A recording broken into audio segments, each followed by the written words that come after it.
Hello and welcome to Rallying the Forge. I'm Solimer, and in this episode we are going to be going over the remaining decks for the Convergence League Finals. We have the bottom 7 participants, their decks, and then we've got a look at events going on in the game coming up, and some questions about where the SFCS has been. So we've got that. We've got some trivia as well. We have 4 booster codes to give away. So we're going to throw those questions in here and there. Pay attention for them, I guess. And you can win 1 booster code per person. So only answer for whichever ones you win, I guess, or that you know the answers to. This will be the scientist decks. It will be Beakers and Bones. So if you'd like a booster code, comment on the video and see if you are correct. If I respond and say you're incorrect, you can guess again. So I tried to pick a variety of trivia questions and things, so we'll see who knows what. So some will be easier than others, perhaps. All right, so first thing I want to talk about, of course, everyone knows we are in March. End of the month is the expected end of the Battle Pass. So you have till then to complete it out. You can see I've been working on mine. So I'm almost 2/3 the way through. 900,000 is the end point. Lots to gain still for me.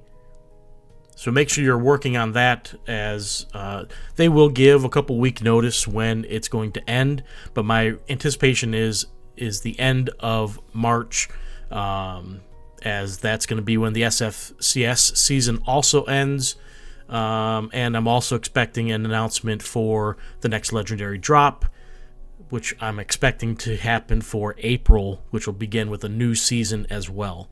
So a lot to look forward to this month. Hopefully good things keep coming our way. Something they did recently that I did not know was on your collection, they've removed from your account expired phantoms, finally. So people who had a lot of phantoms, myself included, had them removed. Now previously when they expired, you wouldn't see them on your account in-game, but you could see them through the collection manager and other means where you might. For me, I build my decks outside of the client. I don't build them in the client. So it was a really nice change. Also, it helps with the loading time of decks as they're not on your account anymore. So if you're wondering where some expired phantoms went, that's where they are. If you wouldn't see them in the game, but they don't have to load when you load your collection now. So a really nice change in my opinion. I love it. And I also checked. They did not remove any other decks on accident. They did this once before. Probably a couple years ago now, or like a year and a half now, and they actually removed a legit deck. They removed some legit decks. I think it was multiple decks from my account. They were able to restore some of them, but not all of them. But I keep pretty meticulous records of my decks and my collection, so I checked all that and it worked out great. So kudos to them and the team that did that. Very, very happy with that. But that was a nice change. Also going on in-game, of course, we now have Tooth and Claw Sealed going on this weekend. It's already live right now, so grab your tickets and hop on in. And it's 2 tickets. You get 4 Phantom decks. It'll make 6 fuses for you of those decks. It'll be every combination. Play with what you want. You play 5 games. You get gold and possibly embers for wins, just gold for losses. So playing your 5 matches, you can get, if you lose all 5 matches, you get 1 event ticket back. If you win all 5 matches, you can get more than your 2 tickets back, basically, because you get the embers, you can buy 1, the gold, you can buy 1, you'll have some left over from both. So, and you can also soul bind decks you get. So if you're looking for a good dino deck, well, this is your opportunity. So really nice that they're rotating this, and this is happening every weekend now. So it's giving people something to do a little different. Also, if people are looking for certain decks, good opportunity here. I really like it. I like this format. I think it's really good. I hope it expands where we have multiple potential events going on, different types of events. Really excited for what's coming with that.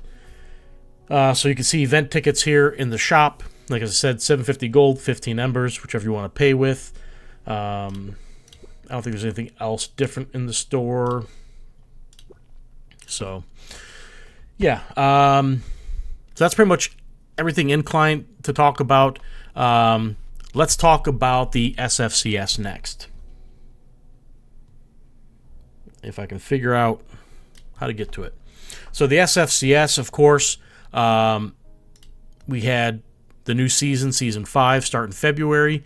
February had a lot of events going on, probably on average one every other day, I think it turned out to be, roughly, we'll say. But it's really been slowing down lately. There's a lot of communities that have kind of dropped out of hosting events for some reason. I'm unsure. The rumor is they were getting some sort of stipend from SBE to host, and SBE cut the stipend off perhaps, and so now those communities are not focusing on that. So if that's true, that's really unfortunate. There are some communities obviously still hosting stuff, but now it's more, we've got the two that are really the only ones posted. Is you have SolForge still doing stuff now, and Antofa has one that he's running. He's the Ready Set Rumble SFCS qualifier. And those two communities both represent people in different parts of the world that don't have a lot of people who represent them. So it's really good to see that. Unfortunately, I can't make Antofa's unless I'm off of work, because his is really early in the morning. You can see 8 a.m. I'm at work at that time on a Tuesday, so can't do that. But I can do SolForge's. They do theirs at a time that works for them, and also U.S. players. We'll get to their event coming up in a minute. It's not on Challenge. They use the SolForge Fusion event website to host, also to track decks and other things. So we'll go over that, though. Currently, you can see the Fury GG qualifier from the other day did not take place. I don't know if it's going to be a different day. Don't have a clue what's going on there. Nothing happened with it. There's also some, we can go to the calendar, as I always talk about. There was supposed to be one for last night for Legacy. That also didn't happen. It's also scheduled for the next 2 Wednesdays at 6 p.m. my time. Don't have a clue if it's going to happen or not. Happening also for events that are not SFCS. We do have ML Van Bees. He's got March free-for-all, free decks. He has, of course, Friday and Sunday. I don't know. I think his is you use your phantom decks that you got from your monthly free decks. I think that's what the event is. Not positive. You can go in the Discord. He's got links to all his stuff. He can explain it there. And then, of course, you see Saturday, the SolForge event is a beast event, and we'll talk about that in just a second. So it's really disappointing. The calendar's really empty. Not a lot of communities still doing SFCS events. Things have been kind of quiet on that front. No idea what's going on. Really disappointed to see some of these communities drop out, because they get a lot of people to play, and the people seem to enjoy it for the most part. Web3 gaming as is not a very popular genre of gaming for most people. It's a niche crowd, and there's people who post on X all the time worrying about is Web3 gaming dying. Well, when you don't host games that are really great in the Web3 space, such as SolForge Fusion, yeah, it's going to die, because you're not promoting the games that should be promoted. You only promote games that pay you, which is really not how things work in the real world. But so be it. Let them do their own thing, I guess. Hopefully, some communities will start hosting events again. Hopefully, it doesn't rely on them getting paid to host an event. I think that's a little bit ridiculous. But The incentive is there for all players to participate in the events when they host them, because they have the finals where they give out a lot of rewards, including SFG, which is what they supposedly all want, right? So, SolForge event, of course, the website timed out. Still have that problem. Good to see that. Close these tabs. All right, so the Beast event, Saturday. Don't worry about the time it says on here. I think that's SolForge time, maybe. Not positive. It never represents your time. It's whatever the person who modified the event, their time, I believe. Not positive on that either. But you have to have... Your fuse must contain 2 or more creatures with the Beast keyword. So they must be a Beast creature type. So you get bonus points that'll affect your overall standings. 5 beasts, 6 beasts, 7, all the way to 12 beasts. You get points. And then, of course, you get points for wins. Wins are worth 3 points. It's 3 rounds. You can get 9 points from wins. You can get bonus points up to 4.5 extra total. It's a one-time bonus. And then a lot of people have already qualified for the SFCS finals, so it says top 3 placing will qualify you, but if someone finishes ahead of you and is already qualified, it goes to the next person until 3 people have qualified. So I do have, I'll pull it up in a minute here, a little standings chart for that info. And if you finish in the top 3 and you've already qualified, you can get a Soulbind Potion code at the end of the SFCS season. And if you participate in the event, you get a deck code minimum. Top performers get more. They get 8 for first and 4 for second through fifth, I believe. So this will be held in the SolForge Fusion official events Discord. Pull that up here on Discord here. So it's the official events server. It's not the Stoneblade Discord. It's called this SolForge Fusion official events server. I have a link in my video description for that, so you can go there to click it, join it, and that way you can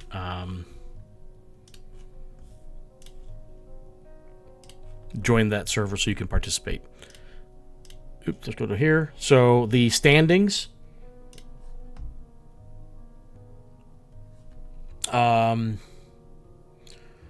This is unofficial standings, by the way. So I put in every event. I have some issues with some events and how they work. So like the SolForge events on the SolForge Fusion website, I can't get to parse right and do what I needed to do, so I have to manually qualify people. So you can see at the top here, I manually qualified the people that should have been. It goes through and it qualified, and we got all the people who've been qualified. This also does not count the SolForge events in here on the standings because it can't figure that out, and it's too much work for me to put in for it right now. Maybe one day I'll put in more effort to it. I tried, and it's just a lot of work to get it to do what I need it to do. So all the highlighted players here, of course, are qualified, and there are people that... Well, he's the only one who's participated in 3 events and hasn't qualified yet. But it's pretty easy to qualify if you participate in an event at this point. A lot of people have already been qualified, so the odds of you getting qualified are going to be pretty good, is all I'm trying to say. All right, so that's the standings of that. Now, let's do a trivia question here. So I'll start with this one. This is going to be a lore question. What guides Ranger Clef's group to the Stone Bridge? Go ahead and give your guesses. You can look this up.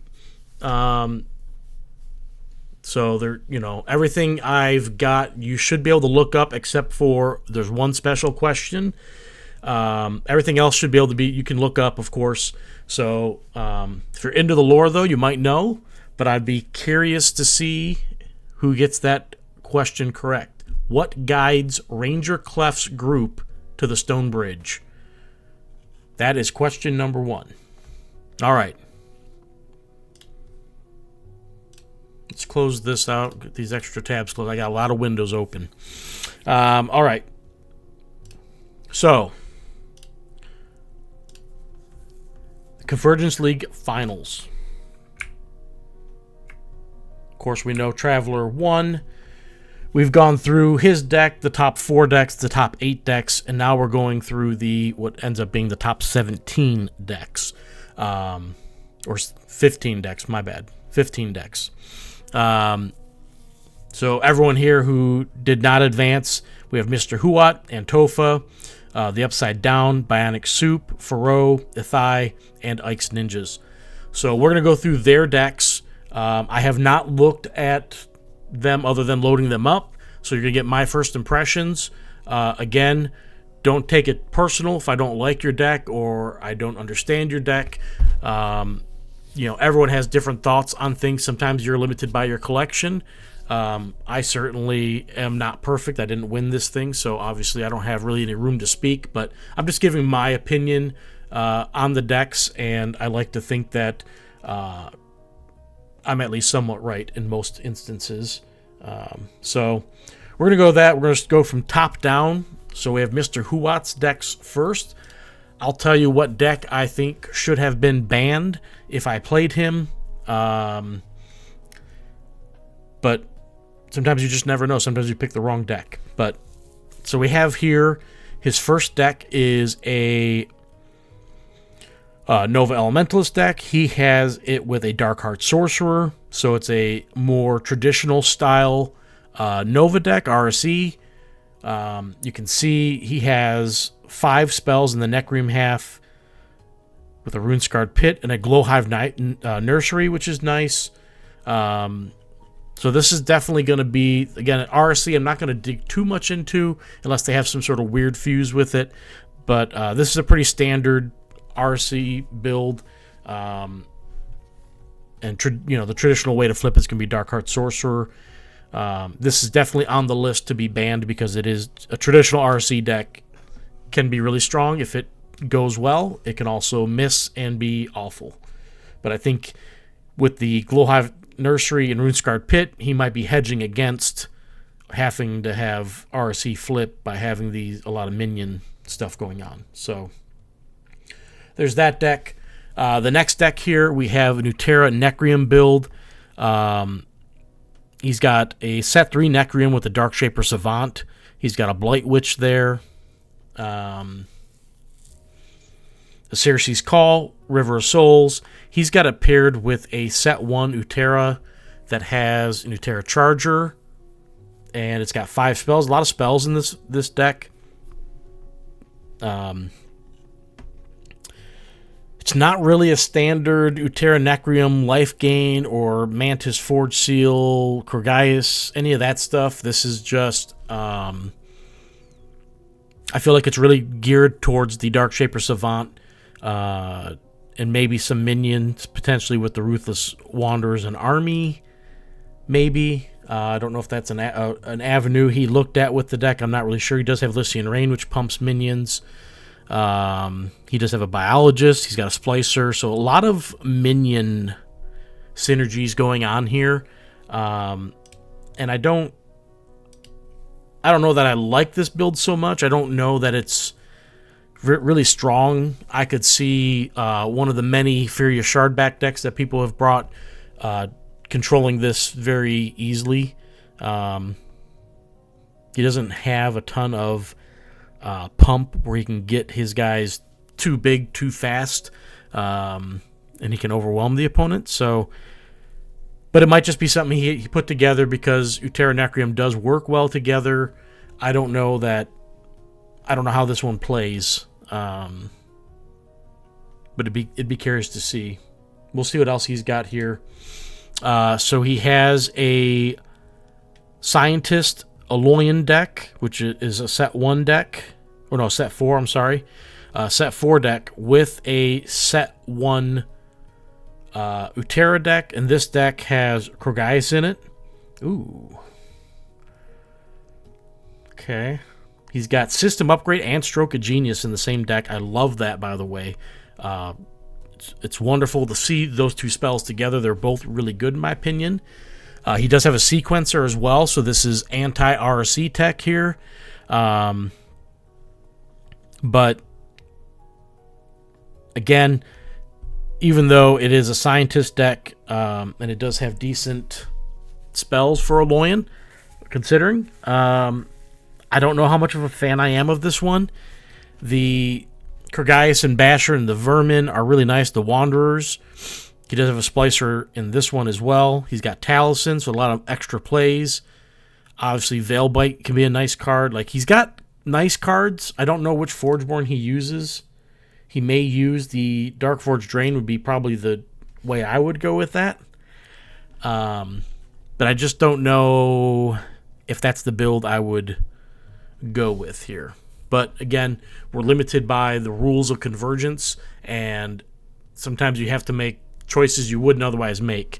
That was one of the things for me. It was really, really hard, is I couldn't get... I wish I could have had 3 Necreum halves, obviously, because it's one of the best factions, if not the best faction in the game, because I wanted a Necreum Utera build. I had 2 Necreum Tempest builds I wanted to use, and it's just really hard to do that sometimes. So, you know, sometimes you got to do things you wouldn't otherwise do. Oh, I love it. There's Ambriel. So then we have a Warrior Alolan deck. It's a set 2. It's got an Ambriel. I was thinking, you know, I saw the Steelhorn Vanguard, and I was like, oh, it'd be really nice with an Ambriel. And there he has Ambriel at the next one. He actually has, wow, I did not know that. That's awesome. He has a Betrayer Tempest Ambriel, so he's got double Ambriel Archangel, which I love. Ambriel on the board, you got to get her off quickly, otherwise things can get out of hand. She's not super strong herself, but when there's multiple of her out there, she can protect herself. And once you get to the level 2 version, it starts to get really hard to remove her. You need some special mechanics or something really strong to be able to do it, or it might take you a couple turns. So that's really cool. I don't know how the deck plays at all. I don't have a Betrayer Ambriel Archangel. I would love to get a really good one. His Ambriel Archangel in the top half of the Alolan half has a Pokemancer, which is really cool, and a Syntheta's Laboratory. Really awesome as well. So I really like that Alolan half there. I think it definitely has potential. I don't know about this Tempest half, but I don't know how it plays again, but definitely really cool, and definitely not something you see often. The Ambriel Archangel Betrayer is really awesome. So I'm definitely going to go with the ban of the RSC with his decks. It's definitely the best deck in here, just by looking at these. These other decks may play well. I don't know. I didn't play against them, but I'll take my chances with the other 3, definitely. Okay, so that's Mr. Huat's decks. Next up, we have Antofa. I did play Antofa, so I'll tell you what deck I banned, and then make sure I got all 4 of these here. If I remember which deck I banned.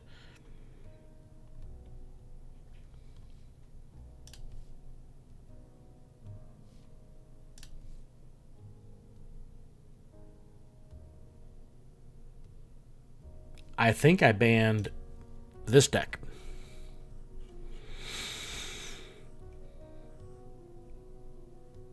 I'm not positive on that. Pretty sure I banned this deck, though. So we'll get to that last. So his first deck here is an Apocamancer deck with a Recycling Captain. He's got a Steel Eye Researcher, Suppressing Technician, Synapse Drone. He has Krogaius, double Ferocious Creatures, which gives them armor when deployed. He's got a Kindred Patriarch, Mustic Megatha. So obviously, Apocamancer, you want a lot of replacement type synergy. He does have the Researcher, so minions help pump him up. He's definitely a threat in this deck. He's got the drone with Synapse on it for a lot of upgrading opportunity with the Synapse and also the drone itself. So definitely could be a threat. Any Apocalypse deck can definitely be a problem, especially once you get the level 2 and or 3 on the board. Things can really get out of hand quickly, so you got to be careful with that. Also, he's got Krogaius, so while you're dealing with the Apocalypse and that stuff, if he's leveling up Krogaius or using the Synapse drone to level it up, the Krogaius can eventually come down and finish you off. So definitely a decent deck, but not as I'm not as fearful of this deck as I was his 4th deck. This deck, set 3 and 4, we have a set 3 Alolan, set 4 Tempest. So I feel like this was just a throwaway deck for pairings that he had to meet these requirements. He needed a set 4, needed a set 3. Yeah. So I think this was just a throwaway. But he does have Electronet, Sonic Burst. He has Shardbound Vexor. He's got the Metamind Warden in this deck. So it's got a lot of reduction on attack for the opponent. So obviously the Tempest half doesn't necessarily do much in that regard. It's got its own little theme going on, but I think this was the throwaway for him. And then we have a Tempest Necreum build. He's got a ton of creatures. The Necreum half only 2 spells, but his Tempest half has 5 spells. He does have the Asir Mecha Mage in this. He's got a Stormcaller, Windspark Elemental. Creature-wise, for the Necreum half, he's got Dr. Frankenbaum, Gloom Reaper Hag, Necrotic Batterhide. He does have a Skeleton, Scourge Hydra. A lot of decent creatures, big creatures later on. He does have a Dreadbolt, but he doesn't have a ton of other removal. He's got the Scourge Hydra and the Dreadbolt primarily. The Batterhide's nice because it can neutralize the threat. He does have Tormenting Demon for if he needs to take care of minions.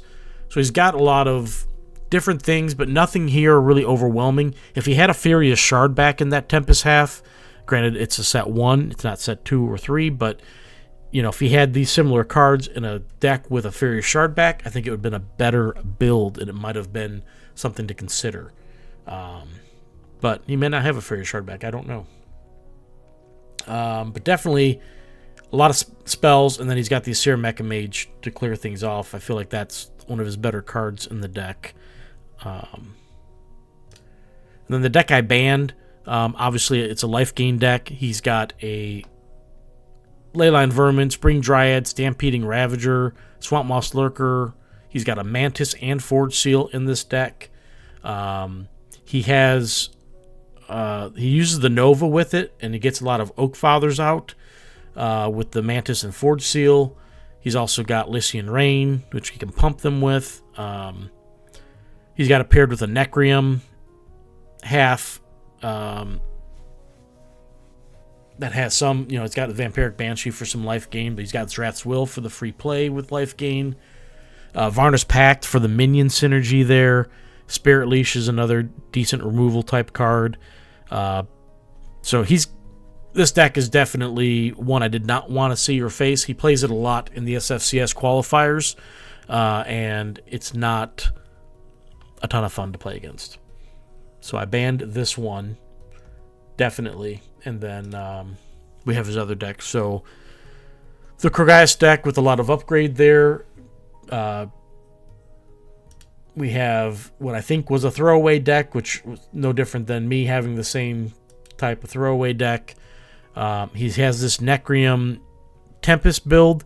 He's got a lot of things to control things with, but I just feel like it's missing some key parts. I don't think he had a Darkheart Sorcerer in any decks. Obviously with only 2 spells for the Necreum half, maybe not ideal, but A Feria Shardback and a Dark Heart Sorcerer would definitely improve both of these halves in some fashion. And then, of course, the deck I banned. That is really good. It might kind of wear off. You get later in a match, and it's not as strong as it is early in the match. But if you don't get his health down, he's got a lot of things. The Swamp Moss Lurker can come out huge. The Spring Dryad gets boosted. If he's gaining health, the Ravager can get massive, and he's got Breakthrough. So he's got things that can get big, and he can hang around. But his deck's really strong early on. He can get those Oak Fathers out early. It can go sideways quickly. So if you can survive the early onrush of his deck, then hopefully your late game is stronger than his late game. His deck definitely does get weaker later it goes, but it's still not. It's not like he just loses instantly. He's got a lot of good cards. You need to be able to deal with them or hope he misses them, and if you want to win in the late game. All right, next up we've got TheUpsideDown. Brandon played Red Eyes. So Brandon, of course, he's got an RSE deck. I'm sure he bottom 5'd it if he played it at all. It's a traditional RSE deck with a Dark Heart Sorcerer. It's got a Vampiric Fiend, Indomitable Fiend. It's got Dreadbolt, Varric's Embrace, Rat's Will. He's got a great spell package for both half decks. So, looks like a really good RSE build, but this is an early candidate to get banned based on only seeing this deck so far. Next up, we have a Sparking Omni deck. You don't see many of those anymore. People don't play the Omnis very often, but they can be really good and really cool. It's got a Chaining Sentinel with it, Aranti Elementalist, and then he has it paired with a Swamp Moss Lurker, Glowhive Siren. So there's some life gain to this deck. He's got a Forge Seal, Botanimate, Summoning Council. He's got really good spells here for the Utera half. He does have some life gain, not a lot. So I don't know how much he actually gets the Swamp Moss Lurker out. He does have Darkforge Drain on cycle 2, but there's no Mantis in this deck. Maybe it's in a different half, not sure. But he does have Forge Seal, so he gets to use it potentially twice. The Sparking Omni, of course, can hit the player or creatures, help clear lanes out. Really nice card. And also gets to ready when you play Lightning Spark, which he has there. So he's got really good spells in these decks. I'm not sure how often he gets the Swamp Moss Lurker out for free. It'd be interesting to see. Let's see here. His next deck is he's got a Scientist Aloyan set 2 half with a set 4 half. Is this or is it a warrior half? No, it's Scientist. I thought it was Scientist. Okay. Yeah, so he's got a Scientist half with a looks like probably a warrior based set 4 deck. Verlana, of course. He's got Killian with it, that's why. Killian. So he's got a Killian, interesting build here. Killian, of course, hard to get a bunch of Killians, but when you do get one, they have the same 3 abilities, just you don't know what order they're going to be in. And it's a really good Forgeborn. It's proven to be a really good Forgeborn, or can be, rather. But he's got a lot of warriors, which I think Killian Converged comes out. I don't know if I think he's a warrior. I'm not positive on that. Haven't played him enough to know. It doesn't show it here either, unfortunately.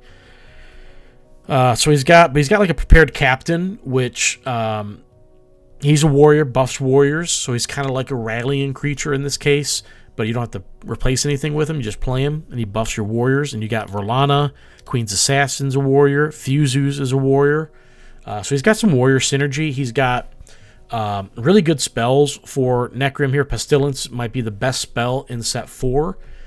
You have Rite of the Fallen, which is great. You can reanimate at level 2 and 3. Summoning Horde, of course, helps fill lanes. He has a Betrayer's Shadow Strength, which is free after level 1. Metamorphosis can be useful. It's a good removal card for Aloyan. He also has Isolate, so if he does get some board control going, he can potentially remove another creature with some big damage to it. But it has to have no creatures adjacent to it. So he's got a lot of stuff going on here. It's got a Scientist half, but it feels more geared towards warriors, is how I take it. And of course, Killian. He can get Killian out in cycle 3, and depending on how many cards he's got upgraded, he can boost that Killian converged. So, interesting deck there. His last deck here is an Aloyan Utera build, and it's a set 3 Aloyan with a set 1 Utera. This has a Krogaius and Mantis, so it looks like a really good life gain Utera half with the Stegodon, Spring Dryad. He's got a Soothing Batterhide, Glowhive Siren. Of course, he's got Mantis, Krogaius. He's got Botanimate. He's got a Summoning Council for some minions and Oak Fathers later on. So a really good Utera half. I really like this Utera half, actually. And it looks like he might have split up. Well, he didn't pair... I wonder if he, I don't know. Killian's been paired with a lot of Krogaius decks. That was kind of the first thing I think people tried with him because he can upgrade creatures. But I don't know, obviously, what Brandon's paired together or tried, and he can't pair... He could pair the Necrim with the Aloyan here, but he's got a Steel Eye Researcher in this half, so obviously the minions can help boost him up as an additional threat. He's got a Metamind Overseer. He's got some big cards in the Tactician, the Justicar. He does have an Aloyan Sage, which can also come in useful if they don't care to take care of it. Portatron can also move some things around to get things out of trouble. So he's got a lot of utility in the Aloyan half. I don't know which decks he played. My guess is that the RC got banned. I think that's the one I would still ban. But he does have something that most players did not have. He's got 4 decks that are all they all feel usable, truly actually usable. Most people have a throwaway. They can't get that 4th deck to be really strong. Even, I finished top 4, and I feel like Tony and I both did not have 4 really good decks. I feel like we both had a throwaway. Carl and Peter both had 4 good decks, which is also why I think they may have done so well. But he's got 4 good decks. So I don't know which ones he played. He did win 1 and lost 2 matches against Red Eyes though. But all right, so that's Brandon's decks. Next up, we have Jed, BionicSoup. We have his decks. So right off the bat, we have another Killian deck. Man, I'm so jealous. Everyone's got Killian decks. I've got only I might have 6 or 8 Killians total, and I don't know if I like any of them that much to build anything with them. Nothing good enough for me, but everyone else has cool versions of Killian. It looks like he's got a sequencer in there.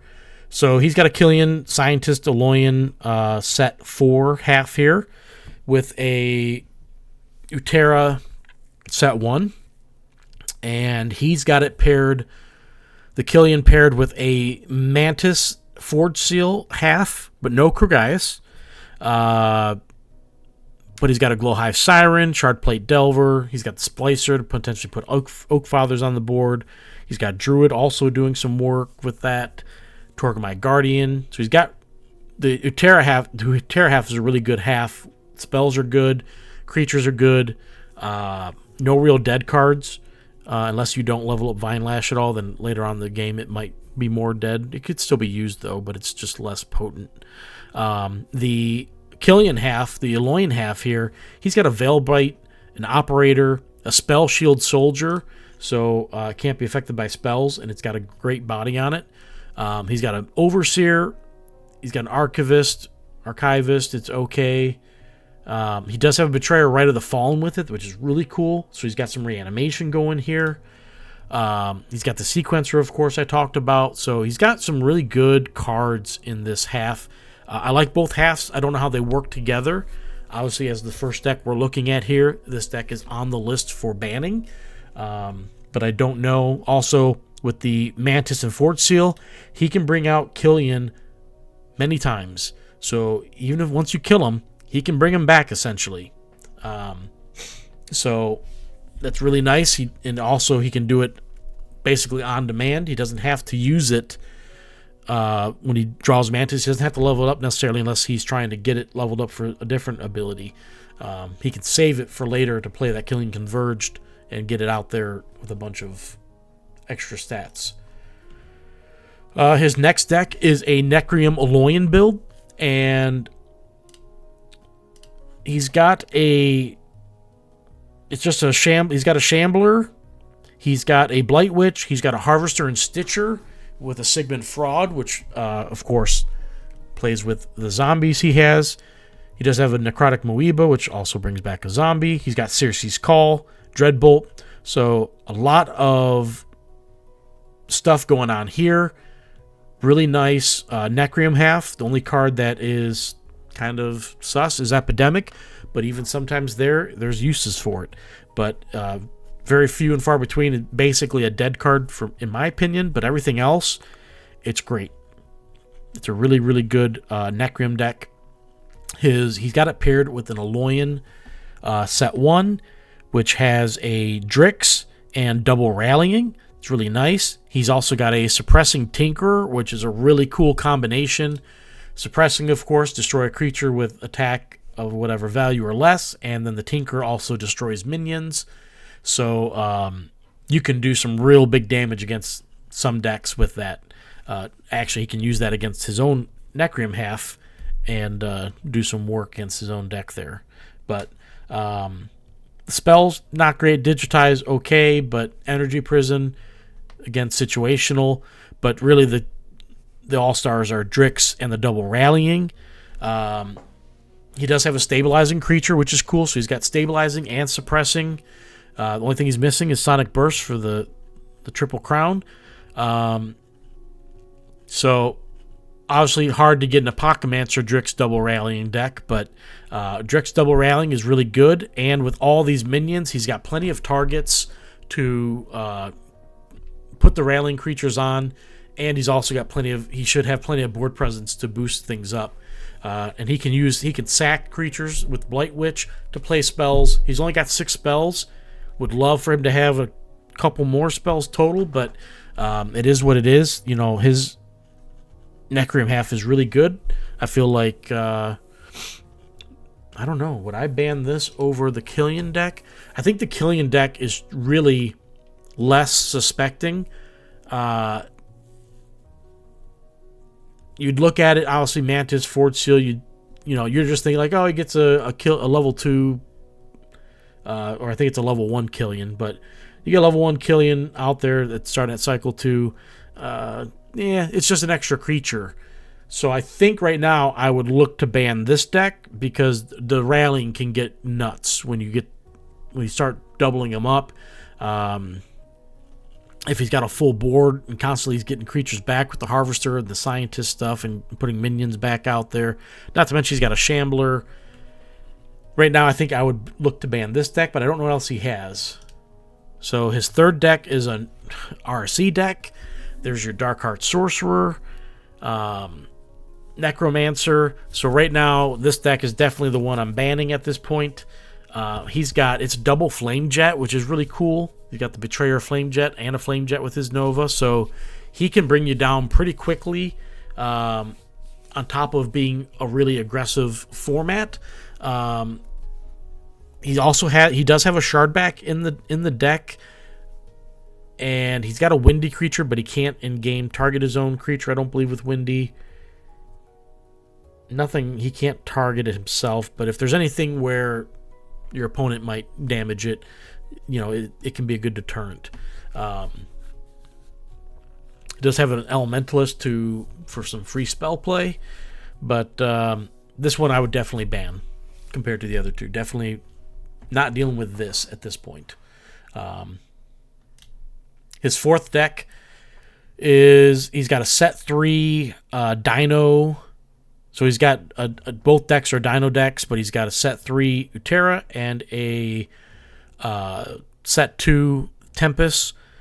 Like I said, they're both Dino decks. He's got a Furious Shardback in the Tempest half. He's got a Patriarch and Rex in the Utera half. It's just Dinos. He can overrun you. I'm guessing this was his, not necessarily a throwaway, because he also has 4 good decks. Dino decks don't need a lot of spells to be good. They want the creatures on the board. The Rex and the Patriarch do a lot of work for them. Furious Shardback's a great dino. He's got a Mongosaur, Thunderstomper out there. He can pump things up. He's got Commander to also pump things up. So he can really get some big dinos on the board and cause some havoc. But I'm guessing this was his 4th deck. It's a good combination. I tried to find something like this in my collection to build as a potential 4th deck, but I could not find 2 good Alolan decks, and I wish I had a good Killian deck, because that would really be something to work with there. So I'm guessing, though, the Nova is the ban, and then he's got the other 2 decks here to work with the Killian, and then this deck here, the double Rattling with Drix. Really like all 4 of his decks. I don't remember if anyone else had a double Dino deck in here or not. Someone might have had one. I can't recall. I've been looking at a lot of decks lately. So, again, another player who had 4 good decks, and I think that's only the 4th person to do that. So him and Brandon both got knocked out early. Carl and Peter made it to the finals. So just some luck with that. All right, next up, we have Feroe. We've got his 4 decks. So he has an Apocalypser Drix deck. He's got a Pulse Mage in it with a Captain. He's got it paired with a set 4 Necrium with a Verlana. So he's got some warrior synergy, sort of, but not really. But he does have the Captain with that. He's also got a Strider, which is a warrior. He's got a Pipwick in the deck. Right of the Fallen, so he can bring Pipwick back. Okay. I don't know which Forgeborn he uses. Maybe the Toxis Mori. But Apocalypser Drix, of course, is something to deal with. He also can help control the board. And, with the Verlana, he's got a Pipwick to help control the cards your opponent has. He can do a lot of different things here. He's got Summoning Horde, Necrium Loyalty, Vampiric Hunger for spells, on top of the Rite of Fallen. So good spells. Not a lot of spells in the Alolan half. But the Force Field can be really good, especially with warriors. Apocalypser's a warrior. Verlana's a warrior. So he's got some uses for that. He does have a Synapse War Charger for upgrading if he needed to. He's got a Tinker for some utility against minions. Taunting Scavenger can also get a creature away from something else he doesn't want to die. So a lot of little things going on. I don't know how well the deck works. But it doesn't look bad. Then we have a Necrium Utera life gain deck. We have a Darkheart Sorcerer, of course, with Dissian Siphon, Varric's Embrace. You got a free plays Wrath's Will, Omnom, so great spells. Darkheart Sorcerer, so a good Necrium half. He's got it paired with a Mantis Forge Seal deck. No Krugaius, but he has a Swamp Moss Lurker, Spring Dryad. So not a ton of life gain in the Utera half. Definitely leaning more into the Darkheart Sorcerer for that and the Necrium spells. He probably plays the Circe. It's a perfect Circe In my opinion, you can flip Death Touch or Life Drain however you like. I like this version of Circe personally. I like the Death Touch being able to destroy a level 2 creature, especially with a Mantis and Forge Seal. That really can be handy in Cycle 2. And the life gain early can really help as well if you've got a Lurker in your deck. So this is definitely a life gain deck. Darkheart Sorcerer, Swamp Moss Lurker, Spring Dryad are kind of your finishers. He's got AC 4, so if he doesn't level something up, he can always go back through, level it up, and drop it on the board. He's got things like Scourge Hydra, the Polymorpher, that can be useful at different points in the game, depending on how you want to play them. Spirit Reaver is situational. The Demon can be useful. He's a big body. Bone Scythe Reaver is good against minions early on, so he's got some utility. So he's got a lot of utility cards. Portal Shade's a utility card. Probably a lot more utility cards than I would like in a deck, but it's still a good Necreum half. His Utera half, not as much life gain as I would like, but you don't always get to pick. You don't always have unlimited choices with that, but it's a really good Utera half. Forge Seal Mantis with a Spring Dryad. It's a mystical Mantis too, with a Spring Dryad, the Lurker, the Slayer, which has Stampeding. His stats get pretty big. He gets beefy at level 2, and then level 3 is just kind of levels off, but still big jump in level 2. So he's got some things here, and the Circe also, the board control allows him to push damage through as well, on top of the Darkheart Sorcerer with all the spells. So of these two so far, I'd probably lean to banning this one right now, but we'll see what his other decks are. So he's got a double JedForge deck here. Both of them are set 4, of course. He's got a Rotting Arborist, Biologist, Decay Dryad, Blightmane Dragon with a Discordant Thundersoar, Herald of Madness.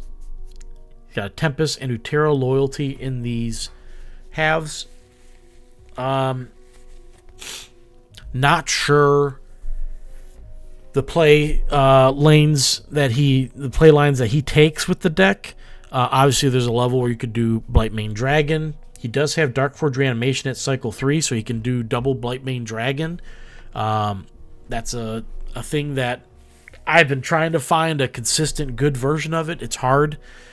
Of course, you have Biologist for a different angle you can take. He's got Rotting Arborist he could always go for. But he's got to level all these cards up is part of the problem here that I'm seeing. So I don't know which play lines he likes best with it. He does have the Vita Sprout, which is nice, so you get some life gain back if you're taking too much damage to kind of counteract that. But again, it's a lot of cards to have to play and level up, and all of these are playing for a later game state. You're taking all this damage early. An aggressive deck probably is really hard to play against with this deck. So I don't know how this plays, what he likes to do with it, but he's got a lot of choices, so he can definitely, depending on the deck he faces, take a different play line if he needs to. Lots of options. The spells are not terrible. Like Rage of the Elements, he's got a Summoning Swarm, the Mycel Discovery, Favor the Swarm, the Fittest. They're all useful. They all have their uses. Nothing bad there. Like Beladria as a creature in this set. Elder Scorchworm is okay. So the creatures aren't horrible. It's just a matter of how do you play all this, because there's no centralized theme other than you're going to take a lot of damage on your own, and the payoff is all these things at level 3 that you get: the Blightmane Dragon, the Rotting Arborist. The Biologist is good throughout. The Decay Dryad, I think at level 3 only damages your opponent, right? Yeah, only goes to the enemy player, and if you have less, it gets the bonus attack. It gets breakthrough like a regular Spring Dryad. So you're playing these cards all for Cycle 3 and beyond. You got to survive until that point. I don't know how easy it is to do with this deck. But it looks like an interesting deck. I would need to see it in action to see how consistent it is. Then we have an Alolan Tempest. This is probably a throwaway, but maybe not. It does have a Furious Shard back with Charger Mammoth, which is nice. It's got some okay spells. Flame Sculptor Seal, Fireheart Idol, Disintegrate, Spirit Golem Conclave. He does have Sonic Burst with Suppressing. He does have a Betrayer Hantu. So, one of the popular builds right now for people has been Hantu set 3 recursion type builds with Furious Shard back. So you can bring the Shard back or Hantu, but you're bringing stuff back, your key cards back, but it also requires you to draw them. So this is kind of a play on that, and you don't necessarily see it without looking at the list initially. Right off the bat, when I saw the 2 colors, I was like, this is throwaway. Alolan and Tempest do not mix very well currently. Hopefully something like a Mage Legendary drop would make Alolan Tempest match up nicer. But who knows how strong mages are going to end up being with that. We'll see. But the deck, the Alolan half itself isn't bad with the Hantu. You got an Overseer, like I said, Suppressing, Sonic Burst, Electronet. Seal of Anvillion also reduces attack, so that can play with your Sonic Burst. Suppressing. The Voltaic Prophet, Alolan Sage are decent cards. Juggernaut can be a decent-sized creature.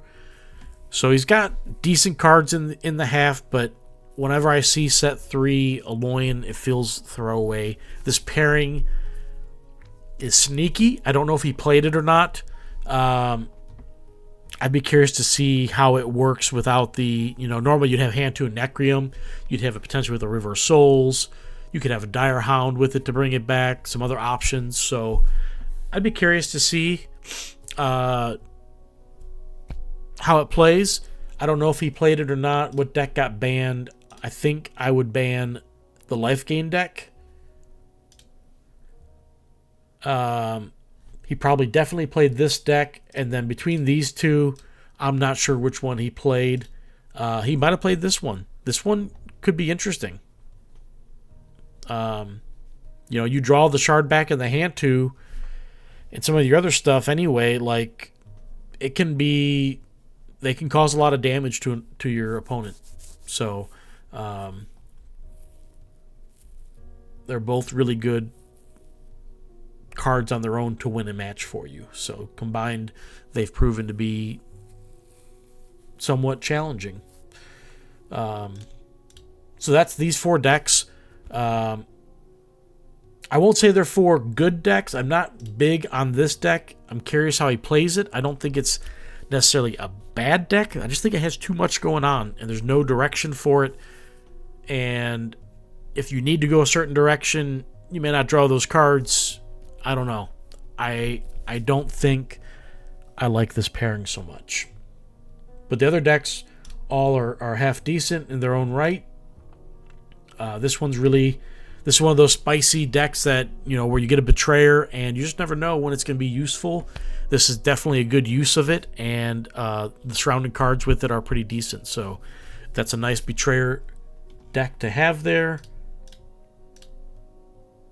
All right. Close these up, and next up on the list, we have Ithai. So we'll get his 4 decks, and then we'll have Ikesninjas 4 decks.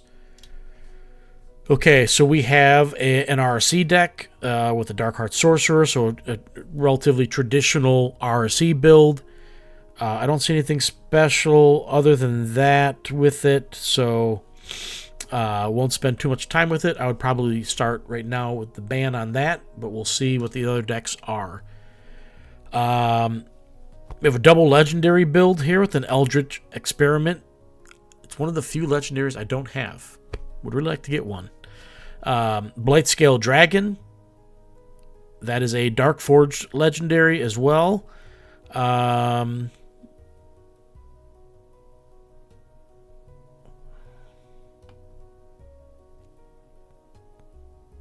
does have Pipwick. Doesn't have...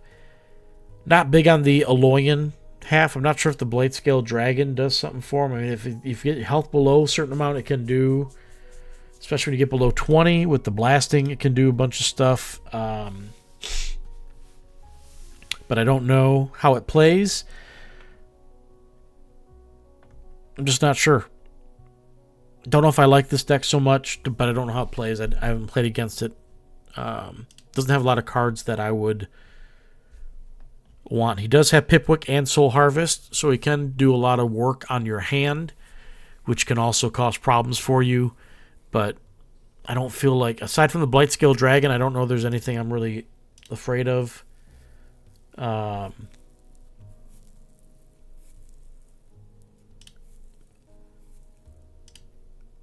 Eldritch Experiment, which I don't have, of course. He does deal damage to you each level. In level 3, you finally get some value out of it, but by then it might be too late. It is nice because JedForge decks, you want to take damage, but normally there's got to be some sort of payoff, but not until level 3 for him. All right. Then we've got Nutera Tempest, double Dino build. He's got a Patriarch Rex with a Batterhide on there. That's nice. He's got a Botanimate.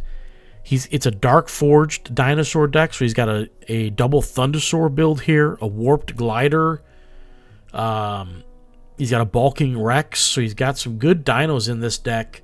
He does have Utera Forebear to pump stuff as well.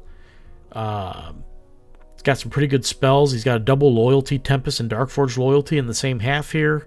So definitely looks like a decent deck. I like it better than the previous deck. I do not like it better than the RC deck, but I definitely think this deck is pretty interesting. Could be pretty good, pretty tough, depending on what he plays against. His fourth deck is an Apocamancer set 1 Apocamancer deck paired with a Utera Dino deck. He does have a Betrayer Stampeding Mongosaur in the Apocamancer, or in the Aloyan half, sorry. I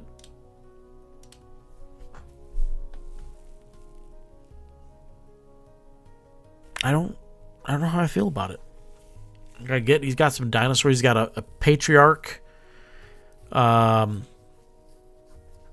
Vicious Basher, which is nice. The Mauler's nice. Stegodon's nice.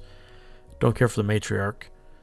He's got a Forterex naturally in there. He's got his double Tangle. So he's got the Utera half looks interesting. I don't know that I'd pair it with an Apocamancer deck, but I mean that's a good spot for it. But I don't like if I like that pairing that much. Does have a charge plated creature, but he doesn't feel like he has a lot of. He's got Energy Surge and Warmonger mod as far as minion generation. I guess the Steel Rosetta, gives him gizmos as well. But I just don't know if it's enough. I don't know. I don't know if I like that one that much. So the RC I definitely would ban, and then I think this Dino deck and this deck would be probably the two I would play.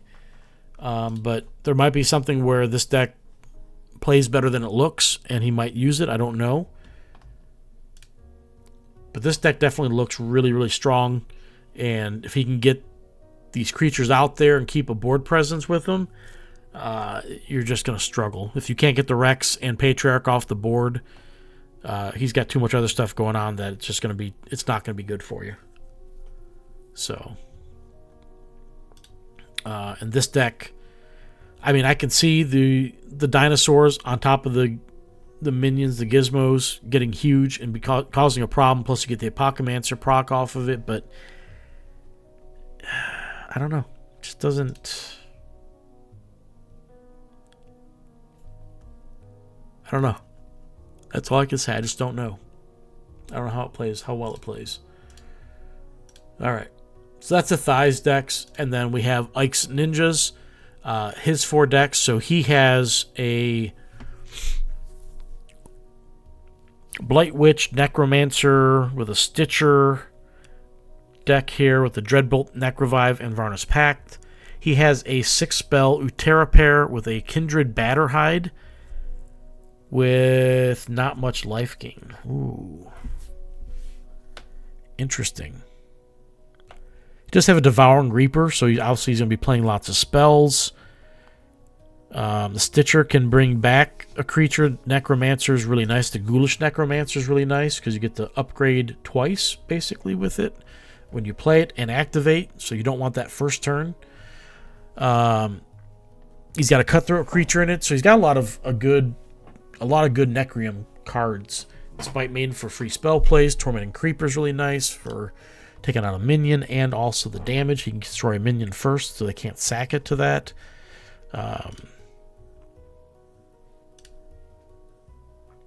So he could go with Oros and do Darkforge Drain in cycle 4. That's an option.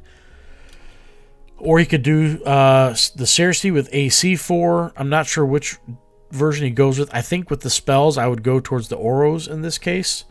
Also, Growth Aura gives you life gain, for the Batterhide, the Kindred Batterhide. It doesn't have a lot of life gain for the Batterhide, though. But the Batterhide on its own, even without Kindred, is still a good creature because it neutralizes one of your opponents if it's on level. So it definitely seems like he's got a lot of control aspects. Maybe he just kind of pings you to death, getting some things through. He does have Lycian Rain and Summoning Council, so he can get a lot of minions on the board. Maybe that's where he goes with things. He also has Splicer to replace Wisps with Oak Fathers. Summoning Council later on plays Oak Fathers. So maybe that's the angle he takes. I'm not positive. Really just don't know. But definitely looks like a decent deck. His next deck is a Killian deck.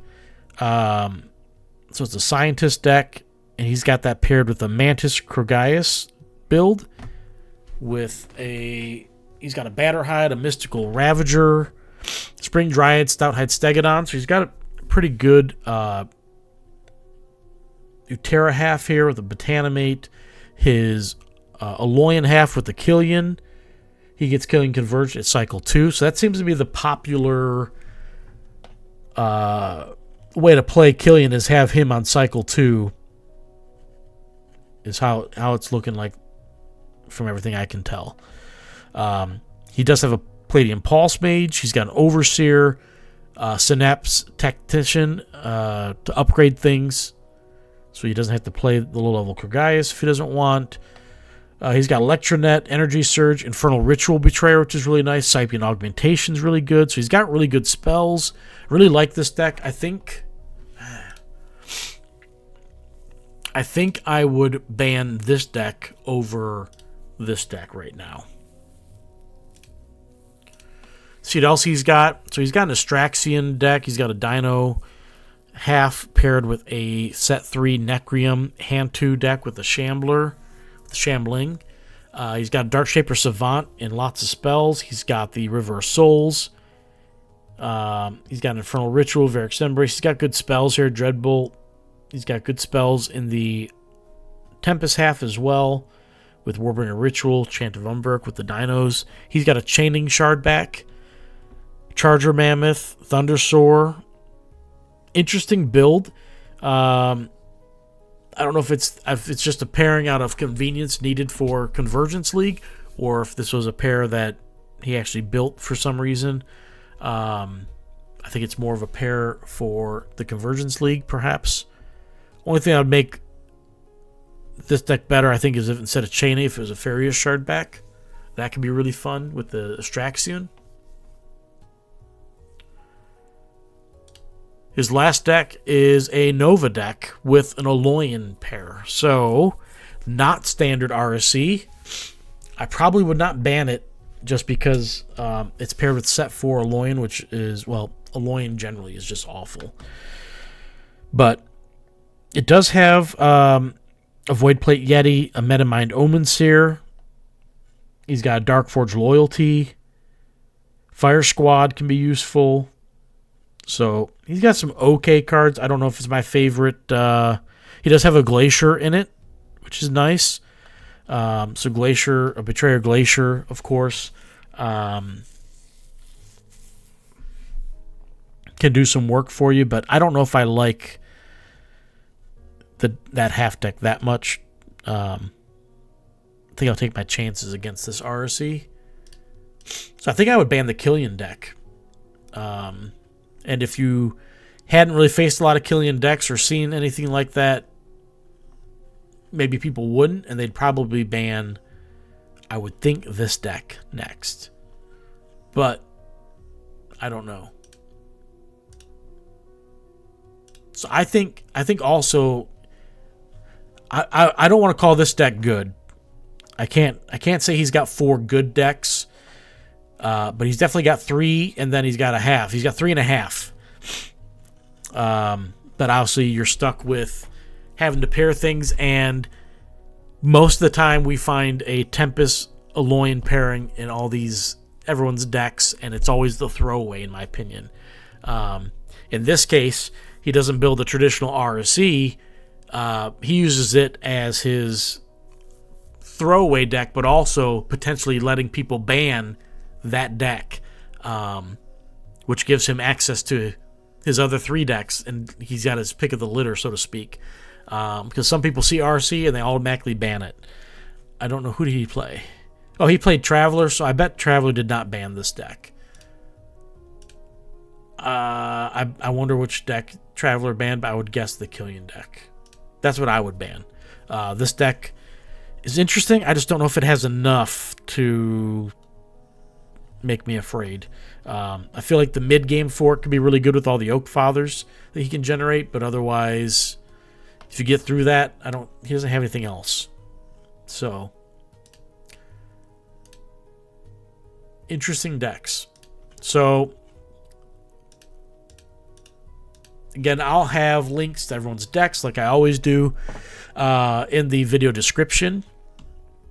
And I didn't do any other trivia. Let me do some more trivia with you guys here. You guys lasted this long. I should have done in the between there for the decks. But, so the next trivia question is going to be, how many Forgeborn were in the original SolForge game? Just need a number here, anywhere from 0 to 1,000. Let me know. I don't need their names, although in a future trivia question, that may be the case. Don't forget, our first question was, what guides Ranger Clef's group to the Stone Bridge? And then, let's see, is there anything else I'm going to discuss here? Oh, yes, there are going to be some more things I need to discuss. I need to pull it up before I forget.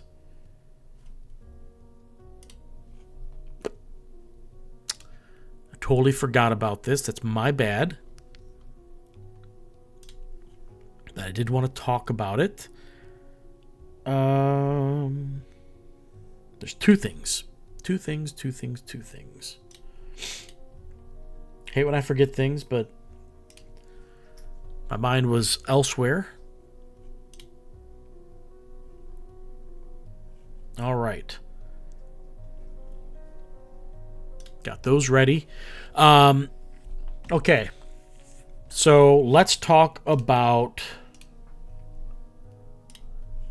We have the, as I talked about in previous videos as well, we have the new Creature Chaos event coming. So tomorrow, or if you're seeing this late, it should already be posted by then. The sign up for the Creature Chaos event for March should be up. So that event is going to be dinosaurs. Bring a dinosaur deck. We'll look at the decks next week once we have the lists. You'll sign up for that event and you'll play 4 rounds of matches, best of 3, and win 2 of your matches. You win that match, and you get bonus points for how many dinos you have in the deck. You can see all the rules here. You can look it through the announcements for the bonus points information. I've got my Creature Chaos scoring sheet. You can put your decks in there and see how many bonus points you'll get for the deck. So that's all built in there. The link for that will also be in my video description. So if you're interested in playing in that, of course, this leads to after the 4 months of the Creature Chaos event, each month will be a different creature type. There's going to be a finals event with $10,000 in prizing. It's not necessarily cash. It's decks, embers, SFG.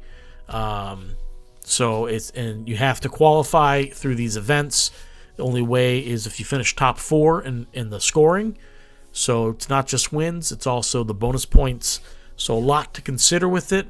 I do think the Dino one is going to be one of the hardest ones to qualify in, just because there's so many Dino decks out there.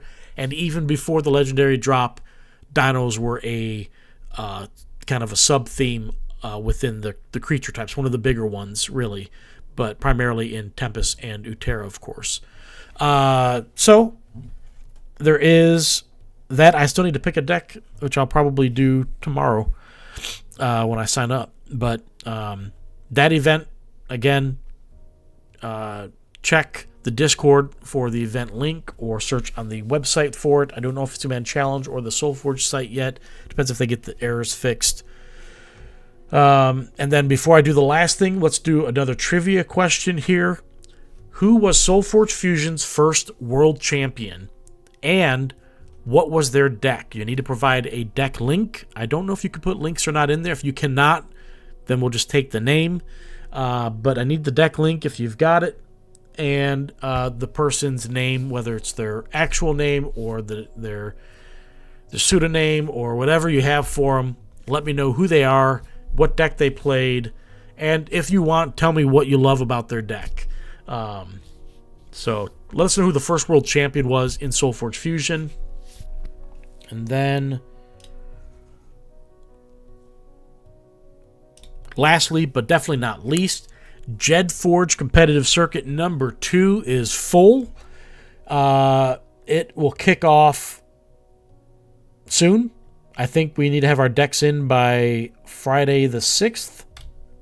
I don't have my deck in for that either. I'm horrible at picking decks. What can I say? I don't know if these will be the matchups or if he's going to shuffle it after decks are submitted. I don't know what he plans. I hope he shuffles it so I'm not in Traveler's half. Or if he keeps it this way, Billy Bad Aim might be one of the few people who can beat him. So there is that. But I think he'll probably shuffle it again before it goes live. So obviously it's double elimination. You win, you advance here. You lose, you drop down, and you play matches. If you do lose, you end up playing a lot more matches if you're going to make it back to the finals. But who doesn't love to play? It's just a lot of good competition. We will look at these decks like we did the first JedForge competitive circuit. This may be... We got a lot of decks coming up to look at. A lot of deck reviews lately. Convergence League had, it's 4 per player with 15 players, so that's 60 decks. We had the first JedForge that was 16 decks. We're going to have Creature Chaos, which I don't know how many people are signed up for that, or going to sign up for it and participate. There's numerous decks there. We have another 16 decks to look at for JedForge number 2, which the only deck that can't be played is the one that won the previous one. So I could play the same deck if I think it can do well. I don't think it's going to do well, so I'm not going to play it again, but we'll keep looking for pairs for that. Looking forward to this. This is very competitive, very, very tough. A lot of good players.